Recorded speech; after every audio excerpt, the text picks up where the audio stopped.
Una sa ating balitaan, ipinagdiriwang ng buong mundo ngayon ang Earth Day bilang pagpapahalaga sa kalikasan. Hinimok din ng DENR na makiisa ang publiko sa kampanya laban sa climate change. Kaugnay nito, ilang kababayan natin ang nagpahayag ng saloobin kung papaano mapapangalagaan ang kalikasan. Para sa detalye, balita mo kami April Enerio.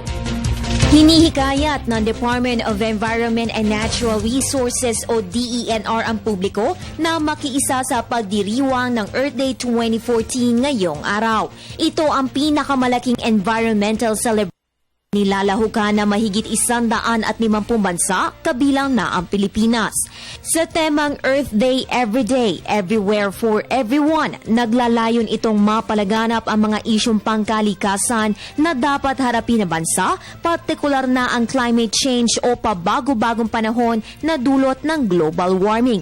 Ano nga ba ang global warming, kabayan? Isang dahilan ng pagbaha ay global warming. Kaya kailangan magtanim tayo ng maraming puno para maiwasan yung global warming. Kasi ang pagbaha, parang cycle lang yan eh. Pag malakas ang init dahil sa global warming, malakas din ang evaporation ng tubig. Ngayon, pag umulan, malakas din ang ulan kasi marami yung naiakyat na tubig eh, dahil sa global warming. Kaya ang number 1 talagang solusyon, magtanim tayo ng puno. Kung nakapagputol ng 10, dapat magtanim ng 50.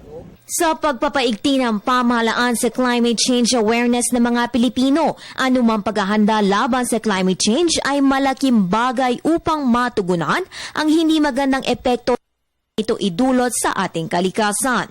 Yung basura kailangan ilagay natin sa maayos para yung kanal natin, yung daloy ng tubig, hindi mabarahan. Mga iba pang maring mga kabara sa kanal, dapat nasa maayos na lagayan.